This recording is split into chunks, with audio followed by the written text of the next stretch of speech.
Good morning and praise the Lord.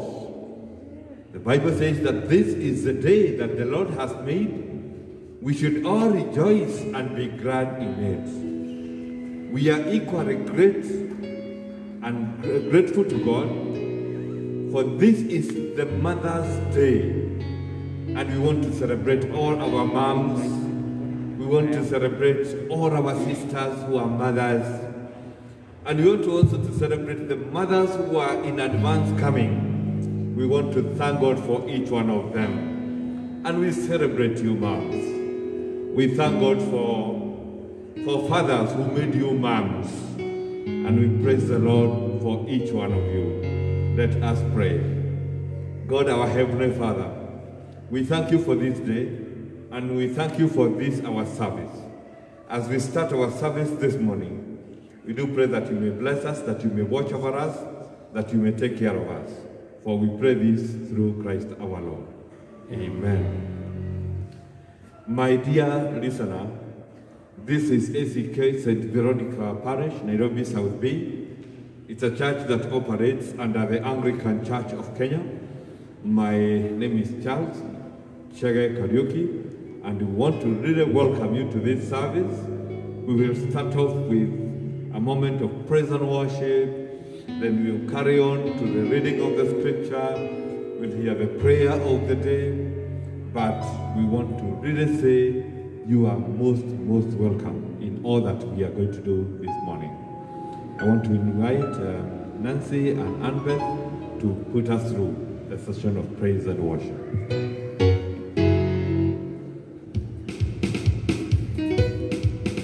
Hallelujah.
The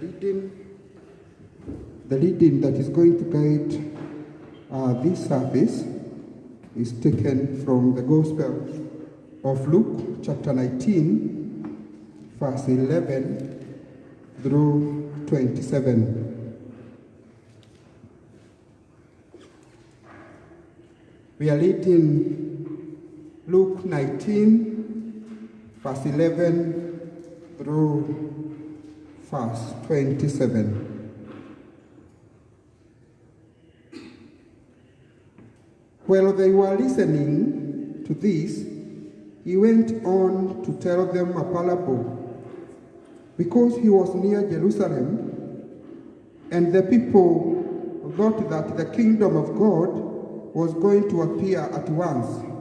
He said, "A man of noble birth went to a distant country to have himself appointed a king, and then to return. So he called 10 of his servants and gave them 10 minas. Put this money to work," he said, "until I come back." But his subject hated him and sent delegation after him to say, "We do not want this man to be our king." He was made a king, however, and returned home. Then he sent for the servant to whom he had given the money, in order to find out what they had gained with it. The first one came and said, "Sir, your miner has earned 10 more." "Well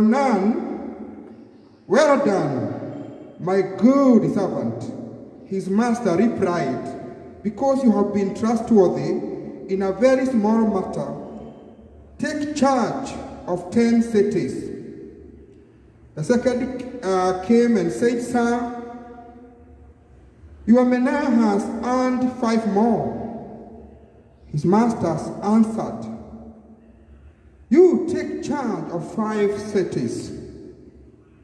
Then another servant came and said, "Sir, here is your mina.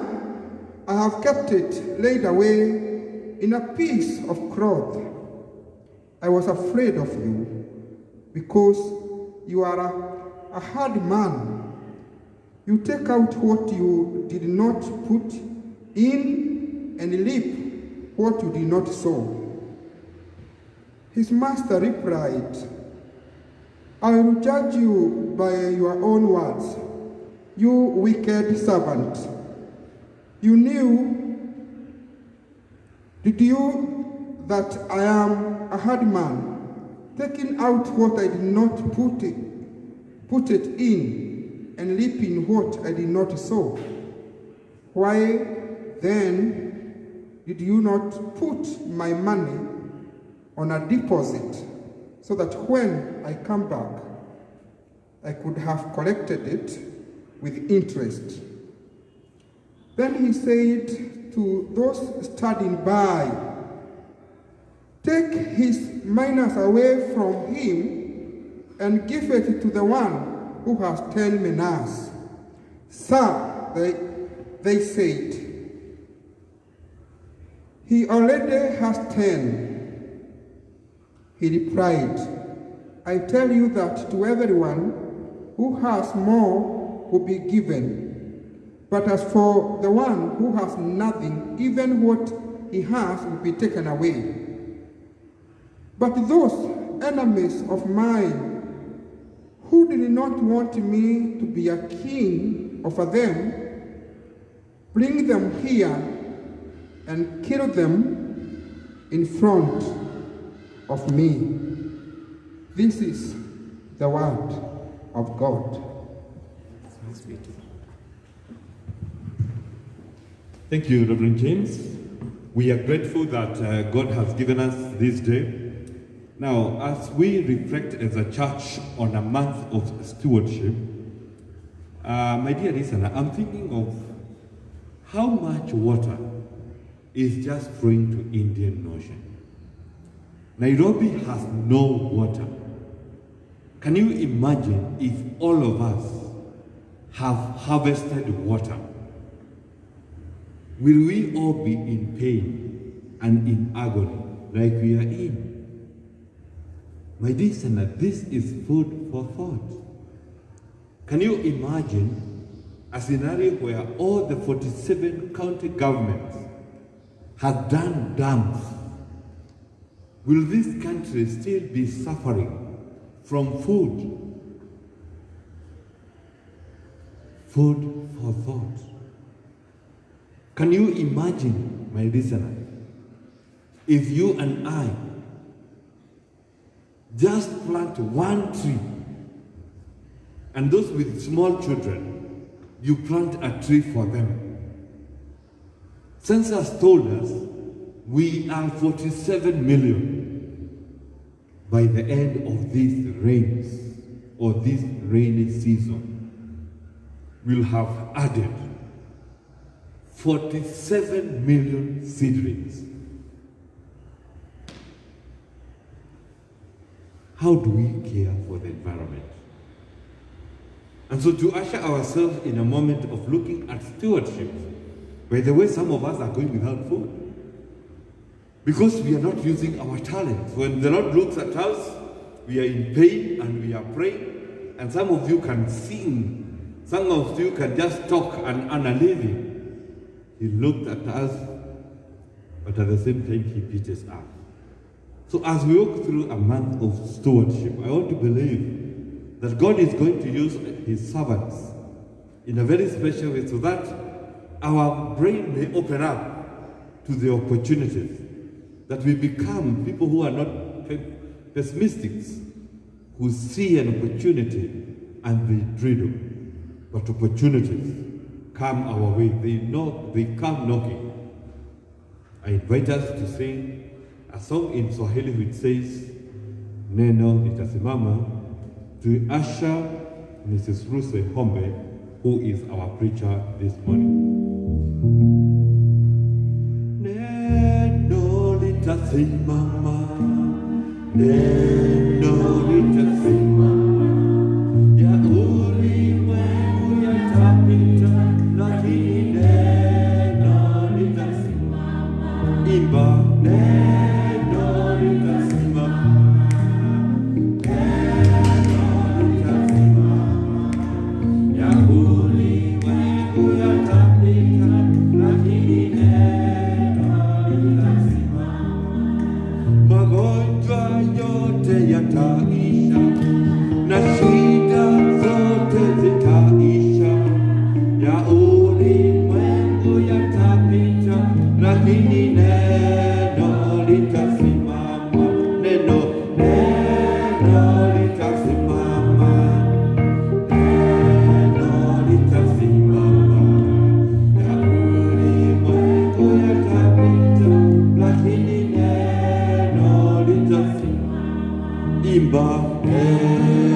To see this day.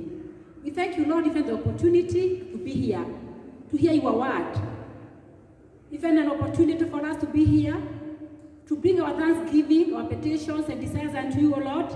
We thank you that we are not limited. We thank you that the gospel of Jesus Christ is unstoppable. No matter what, your gospel continues. And now, Father, for the few minutes that we are going to be sharing your word, I pray, you who is all able, you who is all powerful, you who is able to communicate, Lord, even in very few minutes, what you want your people to hear, Lord, that is going to be so.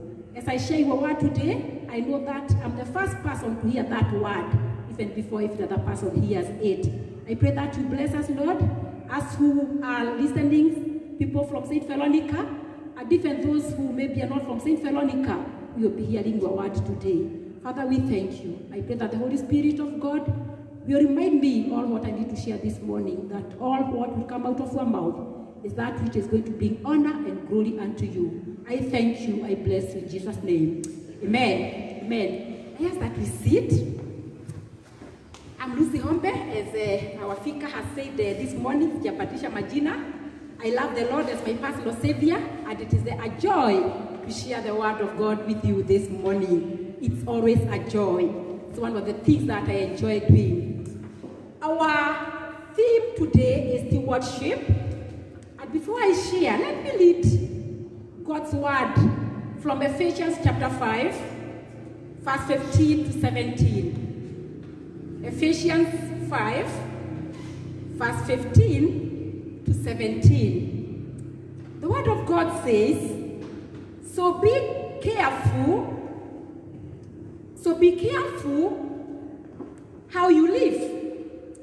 Don't live like ignorant people, but like wise people. Make good use of every opportunity you have, because these are evil days. Don't be fools then, but try to find out what the Lord wants you to do. The Word of God is very clear. We are living in the evil days. Evil days in the Bible is also equivalent to the last days. And we encourage that these last days, we need to be careful how we live. We need to take every opportunity to know what God's will is for our lives. And this is what has been happening in this church. In my prayer, I said, yes, God's word is unstoppable. The gospel of the Lord is unstoppable, no matter what happens. I was remembering that it is almost 2 months. I think this 13th of this month will be exactly 2 months since the first case of corona was announced in our country. I remember that time almost immediately somebody posted that the church has not been closed. It's only the buildings that have been closed. We are the church, and we must remain open. And I want to thank God for St. Veronica, because every day, every morning, every evening, we have continued to be encouraged with the messages from the Word of God, proving, yes, indeed, we are the church. The church has not been closed. Or what was closed was the buildings and the doors. So I encourage you this morning, let's continue to be open. As we continue focusing on what God's will is, especially in these last days. I was remembering also last Sunday, our speaker was sharing, and he spoke so well about us putting on the whole armor. We must put on the whole armor around this time. Then we also had the midweek service, where our curator also shared and reminded us of the need to be united, the need to work together at such a time like this. When we are living at such a time like this, when many things are happening that are not making sense. I was going through what has been happening over the last few months. The issues of snails in Kinago, eating cabbages, in Kirinyaga eating rice.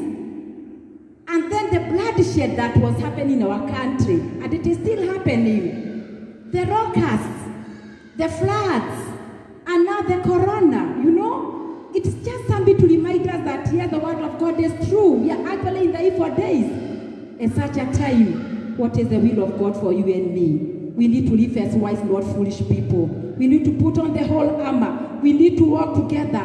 And today, we want to remind ourselves that we need to be good stewards of the Lord. And that is why we have our theme as stewardship. I've come up with a sub-theme, and I've called it Becoming a Faithful Steward of Christ. Becoming a faithful steward of Christ. Allow me to define to us what stewardship is, and then we can move on.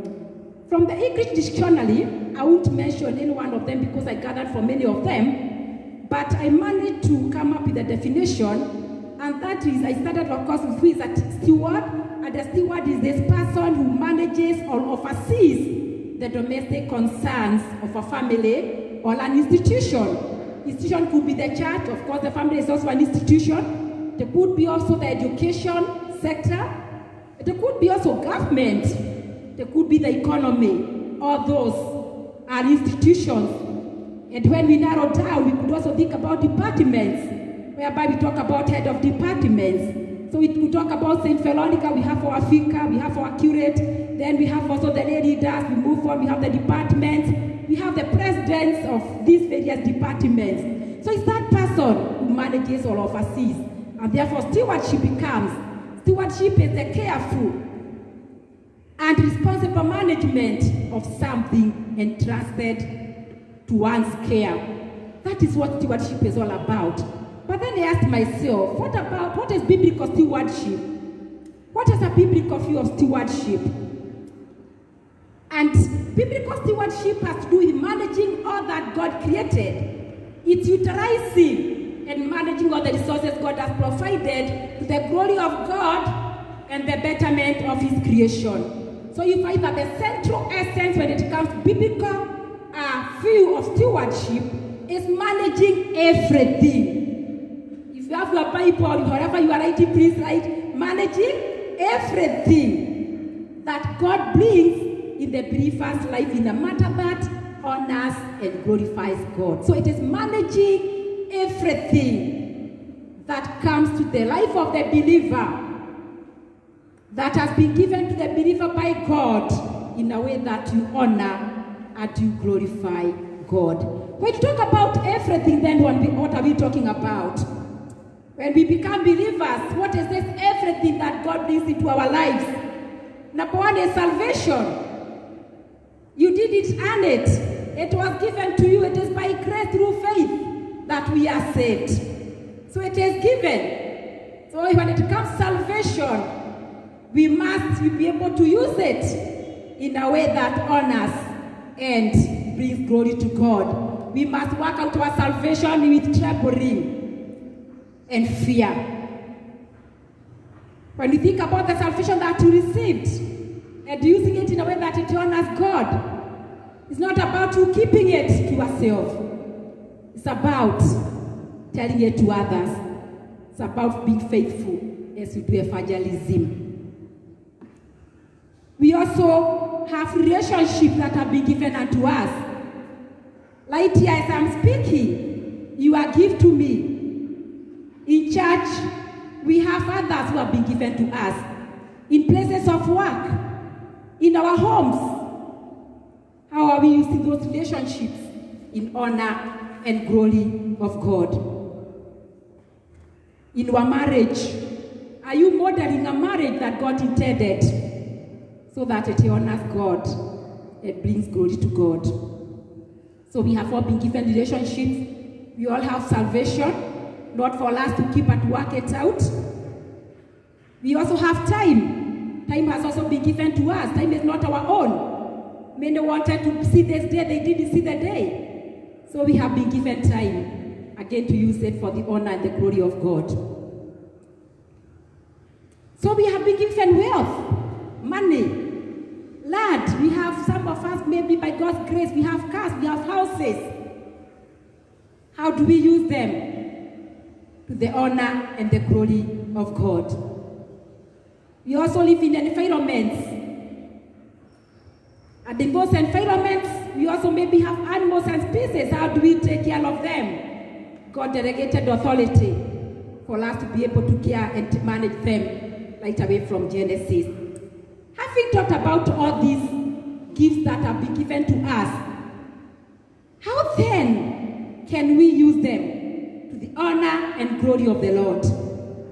How can you and me be a good or a faithful steward as we use them, as we manage them? Number one, I'll go quickly, I'll take care of our time. Number one, we must be able to recognize that everything, and I write the word everything, belongs to God.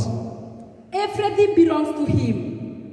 There is nothing that you and me own. It has been entrusted to us.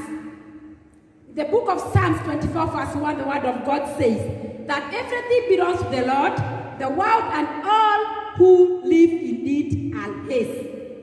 The same is echoed in Hebrews chapter 1 verse 10, where Christ is also presented as the creator and owner of everything. In the book of James chapter 1 verse 17, we are also reminded that every good and perfect gift belongs to the Lord. In the book of 1 Peter chapter 4 verse 10, again we are also reminded that each and every one of us has been given a gift. But I like verse 11, it says that all these gifts are to be used to the honor and the glory of the Lord. So my dear brothers and sisters, those who are listening here and out there, one of the ways that we can start or we can become good stewards of Jesus Christ is first and foremost by understanding or recognizing that we have nothing of our own. Everything. And when I say everything, it includes you. You also belong to Him. Plus everything that God has brought to your attention. In 1 Corinthians chapter 4 verse 7, Paul is asking the Corinthians, what is it that you have that has not been given unto you? So that recognition makes you use what has been given unto you to the honor and the glory of God. Number 2, for you to be able to become a faithful steward of the Lord, you must also remember, and this came out so well from the story that we read this morning, that we shall all be accountable. Remember, we learned about this king was to go to a far country, but he was to come back. And by the time he came back, he demanded that each and every one of them presents to him the gift plus the interest that had come forth. He was demanding accountability. Remember, this king, as presented by Jesus, was telling a parable. And he was talking about himself. Because we know that at this time that he is with the disciples, he knew that time is coming, he is going to suffer, he is going to die, he is going to resurrect, he is going to ascend into heaven, and he is going to take some time before coming back. So he was reminding them, as I go to heaven, and I'm leaving you with the gifts that I'm going to give you, when I come back, I'll demand that you will have borne fruit for me. So he demands accountability. He demands that we bear fruit for him with the gifts that he has given us. So when we recognize that all that we have has been given unto us, we have nothing of our own. And then when we also recognize that a time is coming and Jesus is going to come back and will want us to account for everything that he has given us, then we can use it in a way that is honorable and in a way that brings glory and honor unto him. Thirdly, we must recognize, we must admit and accept, and we must know that Jesus Christ is a righteous judge. He is a righteous judge in the sense that when he was leaving the disciples, or the servants, he had given them the same gifts. None of them were given two, all of them were given each one.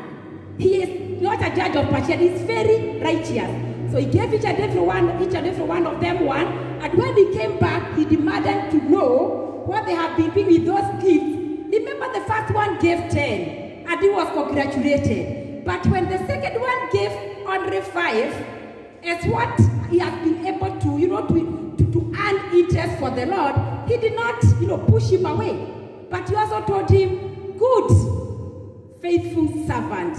I gave you 1, you have brought back with 5.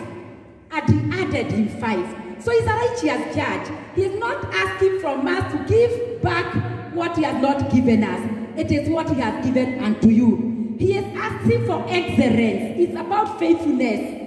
It's not about the how much, because remember the first one brought 10, the next one brought 5. But all of them, we are commended. So it's about him being righteous. It's about what he has given us.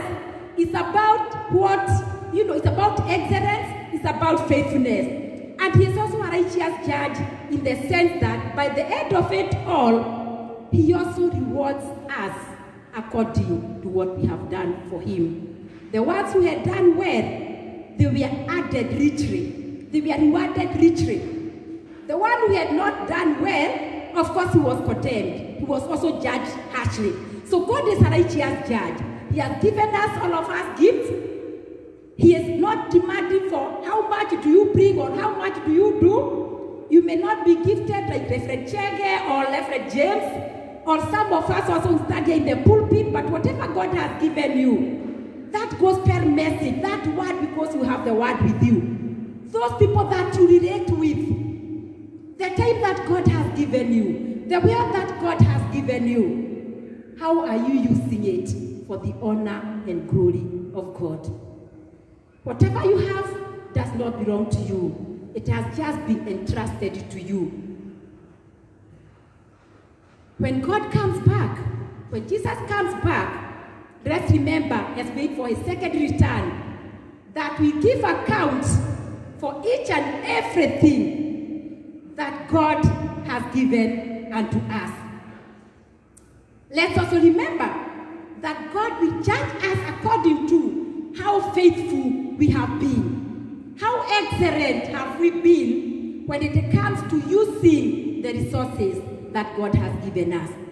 Everything we have is for us to use for the honor and the glory of God.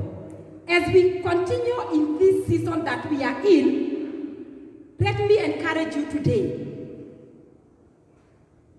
to do everything for the honor and the glory of God. We talked about relationships. God has given you parents, has given you children.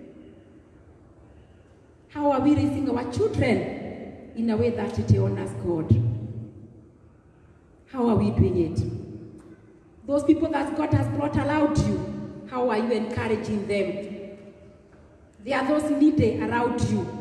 How are you encouraging them through the gifts that the Lord has given unto you? We shall all be accountable. God is a righteous judge. Whatever God has given to you, use it faithfully. God will judge you righteously. God is not a man that he can lie. He cannot even change his mind. If you use what he has given us to the honor and the glory of God, that which we hope for, we shall receive. At the end of it all, we shall receive. In the name of the Father, Son, and the Holy Spirit. Amen.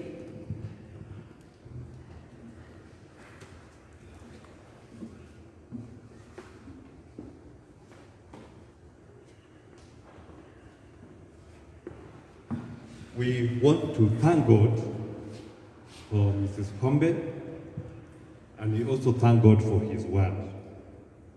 I told you that God has provided already. The business that is at hand is the business of stewardship. When I was thinking about this month as a month of stewardship, two things were coming to my mind.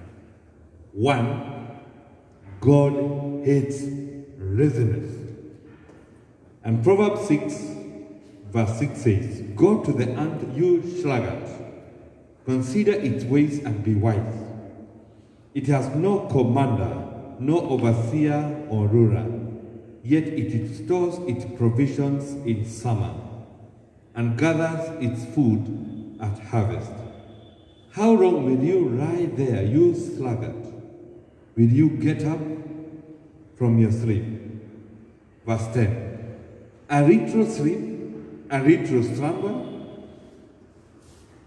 a little folding of the hands to rest, and poverty will come on like a bandit, and scarcity like an armed robber.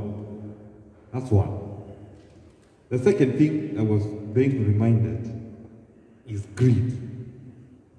The world was made for all our needs, but never for our greed.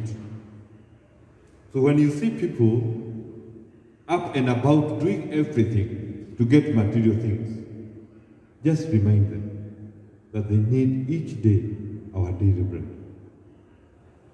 And that would help us. So that when you and I get appointments to be stewards, even of government resources, church resources, we become those good people that can make a difference.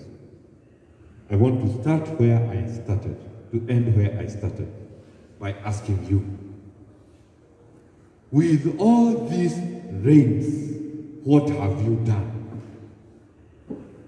You can't even plant a sugar cane just next to your plot, just a sugar cane.